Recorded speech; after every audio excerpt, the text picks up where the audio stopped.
This is one of the longest, most resonant debates in history. A fight that survived revolutions, toppled empires, bankrupted world powers, and split the world in two. But here is what nobody talks about. This was never about economics. It was about human nature, about who holds power, and what happens to everyone else while they do. For more than a century, capitalism and socialism were not merely economic ideas. They were battlefronts. And behind every patriotic speech, every workers' uprising, every economic crisis, and every proxy war, the same question always lurked. Can any system survive contact with real human beings? Neither did. Not the way the textbooks promised. Not anywhere. Not ever.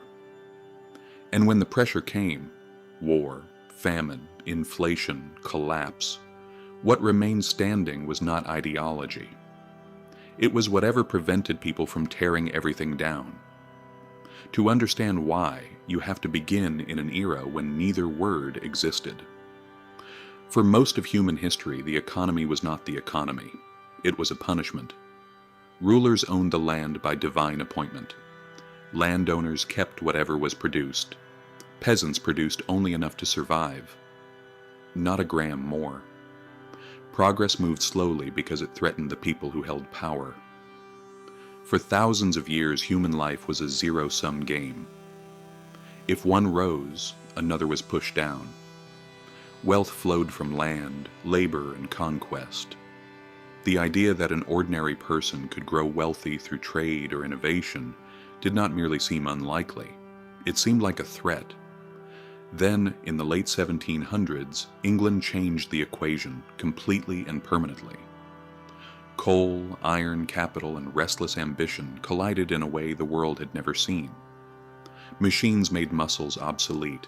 Factories made workshops irrelevant. And a new kind of power emerged. The power of private capital. For the first time in human history, people from the lower classes could invest, take risks, and own things at the scale previously reserved for kings alone. The numbers were staggering. Productivity exploded. Goods flooded the markets. Wealth was created on a scale previous generations could not have imagined.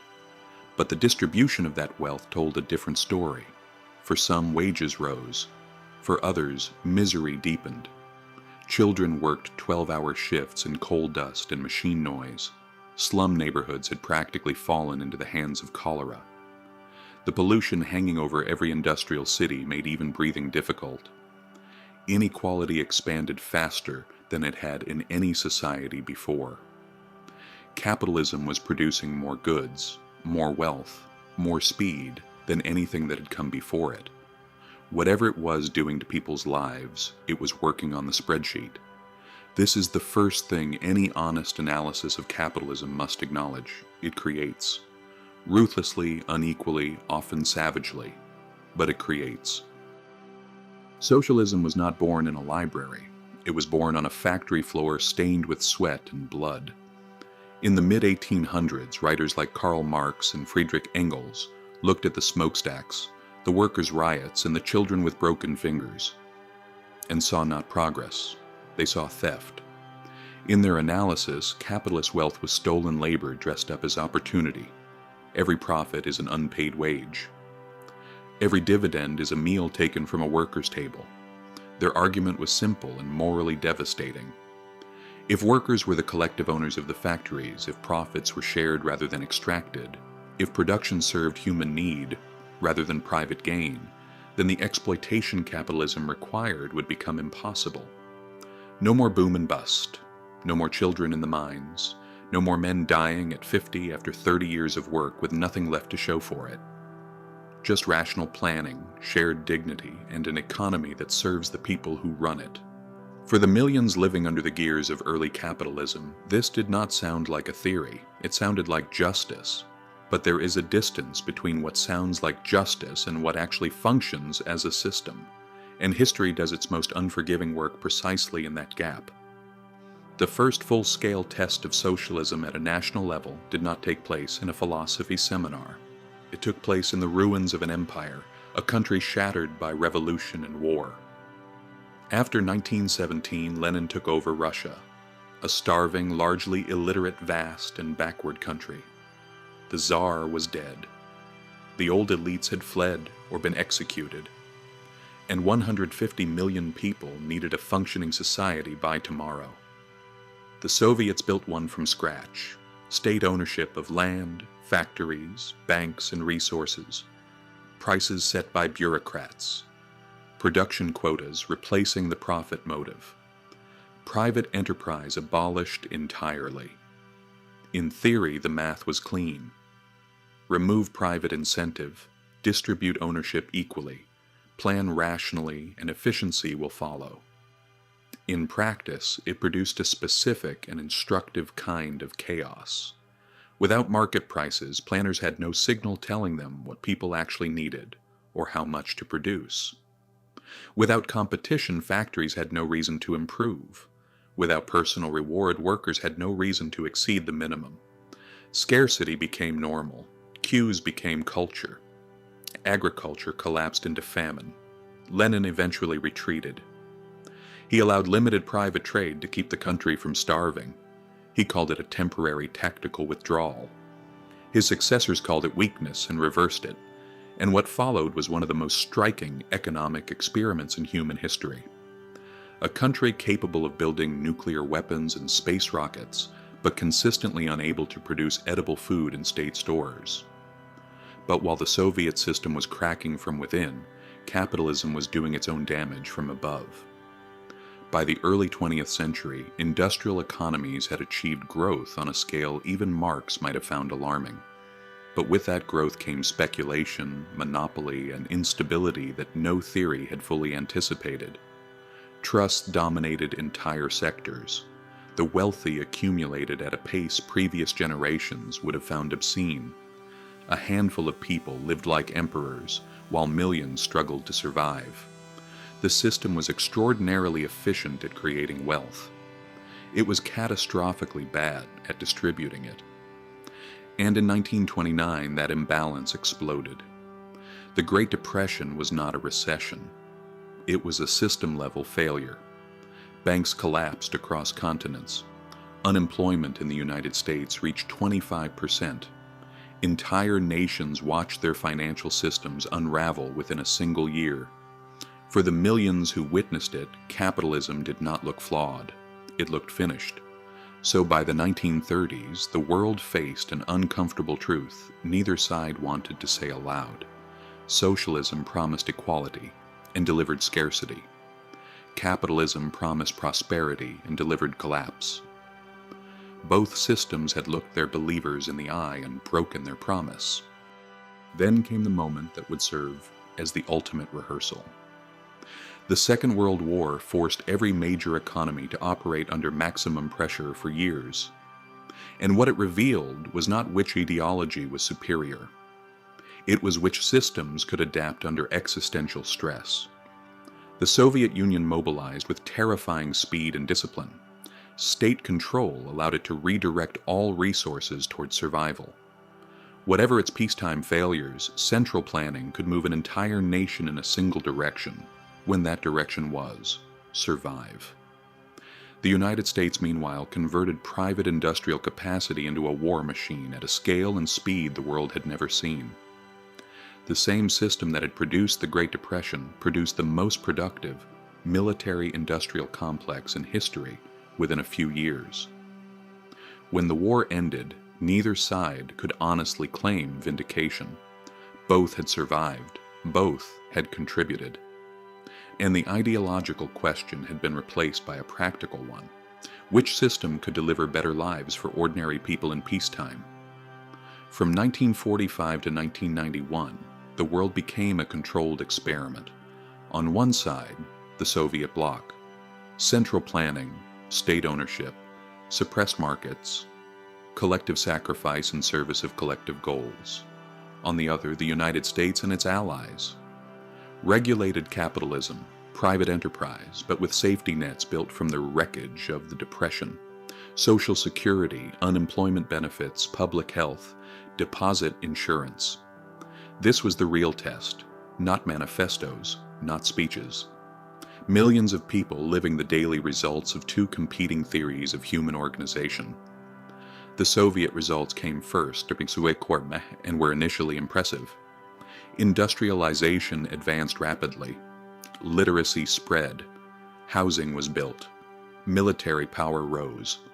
A country that had been largely agricultural in 1917 had nuclear weapons and a space program by 1957, but the surface concealed a quietly rotting structure.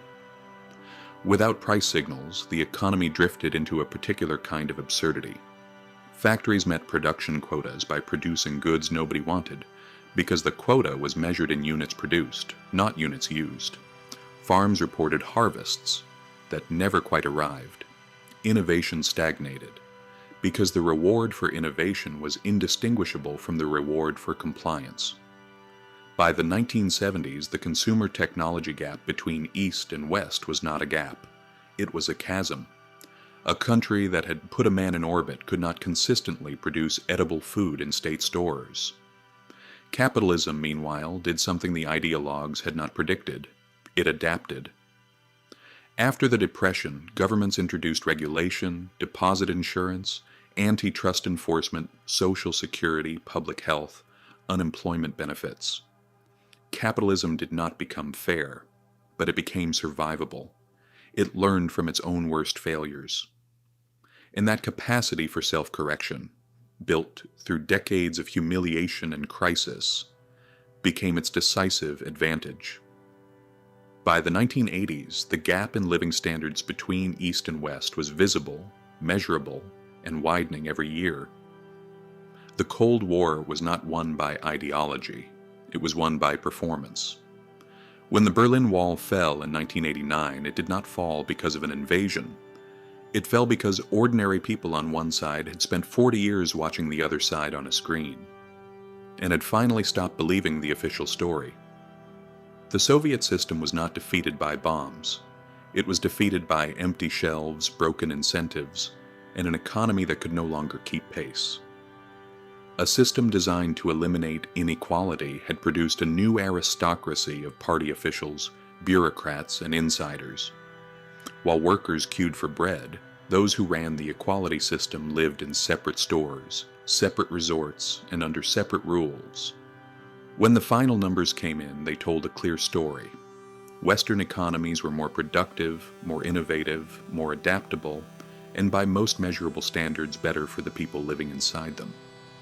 But capitalism's triumph lasted far shorter than expected, because the contradictions did not end with the Cold War. They transformed. Through the 1990s and 2000s, capitalism evolved again, this time into something Adam Smith would not have recognized and anyone paying attention would have found alarming. Finance became the dominant sector. Global supply chains spread production across dozens of countries in ways that maximized efficiency while minimizing accountability. Credit flowed without restraint. Asset prices detached from underlying value. Inequality returned. Not to 19th century levels, but to something resembling them. Corporations became transnational entities beyond the regulatory reach of any single government. Entire economies became dependent on perpetually inflating debt, speculation, and asset bubbles. In 2008, those bubbles burst, and what followed was instructive in ways very few people have fully absorbed. The governments of capitalist nations use public money collected from ordinary taxpayers to rescue the private, financial institutions whose recklessness had caused the collapse. Losses were socialized. When profits returned, they remained private. Those who caused the crisis emerged larger and more powerful than before. Those who had nothing to do with it lost their homes, their jobs, and years of accumulated savings. A generation of young people looked at that outcome and reached a conclusion their parents had not expected. The system was not broken. The system was working exactly as designed, just not for them. This is where the debate shifted into something different from before, because by now almost nobody was making the case for pure capitalism or pure socialism. History had made the trade-offs too visible. Look at Scandinavia. Economies consistently labeled socialist by people who have not examined them closely. They have free markets, private enterprise, major global corporations, and some of the highest rates of innovation in the world. They also have high taxes, strong unions, generous social protections, and some of the lowest poverty rates in human history. This is not socialism, it is capitalism with guardrails. Look at the United States, the world's largest economy, extraordinary creativity, unmatched financial depth and global influence, also staggering wealth concentration, crumbling infrastructure, an unaffordable healthcare system, and a middle class that has been shrinking for 40 years. Look at China, the most complex case of all, a one-party state that calls itself socialist and has produced the most sustained period of capitalist growth in human history. Private firms driving production, state control over strategic sectors, markets operating where they serve national priorities, suppressed where they do not.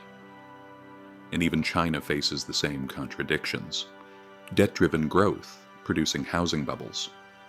Demographic decline, slowing productivity. The same structural problems afflicting every other industrialized economy, wearing slightly different clothes. When you step back from all three cases, the pattern is almost embarrassingly clear. Every major economy today is a hybrid, not because theorists agreed, because reality forced them to be. When both systems encountered real human behavior, ambition, greed, fear, creativity, laziness, resentment, hope, no theory held together. And this is precisely the lesson both sides have spent a century avoiding. Economic systems do not shape people as much as people shape economic systems. Human nature does not change under capitalism or socialism. It expresses itself differently. Under pure capitalism, greed becomes innovation until it becomes exploitation. The line between them is invisible until it has been crossed, and by the time it has, those who crossed it have the resources to resist accountability. Under pure socialism, equality becomes solidarity until it becomes repression. The mechanisms that suppress exploitation also suppress the dissent that could correct it. In markets, power accumulates through wealth. In planned economies, power accumulates through political position. The faces change, the dynamic does not. Different systems, the same human tendencies, different language, the same structural flaws. The real question was never which system was better. It was which system had the most reliable mechanisms for admitting when it was wrong. And history's answer is unambiguous. The system that adapts survives. The system that cannot adapt does not. Capitalism survived the Great Depression, the stagflation of the 70s and the 2008 crisis because it had, reluctantly, built mechanisms for self-correction. Not because those who ran it wanted to be corrected, but because enough people had the capacity to demand it. Socialism collapsed wherever it could not be questioned.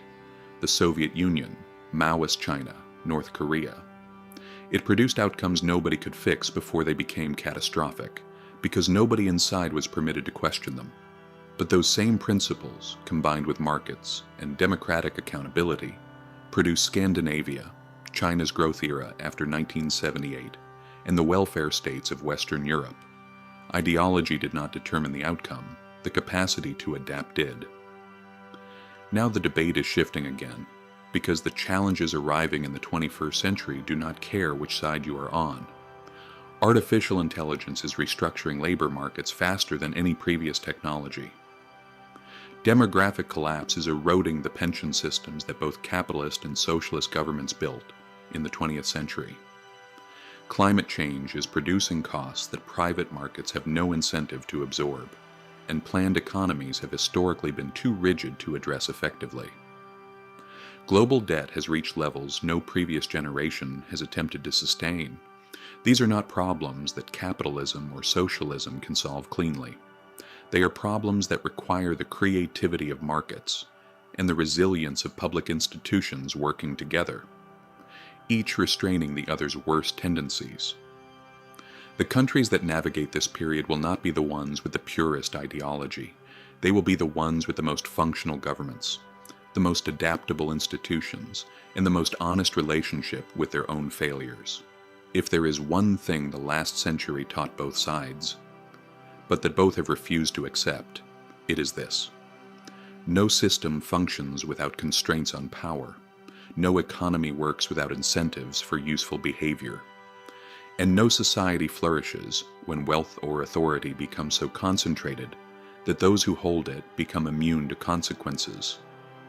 Whether that concentration happens in a billionaire's portfolio or a party official's dacha is a difference of aesthetics, not outcome.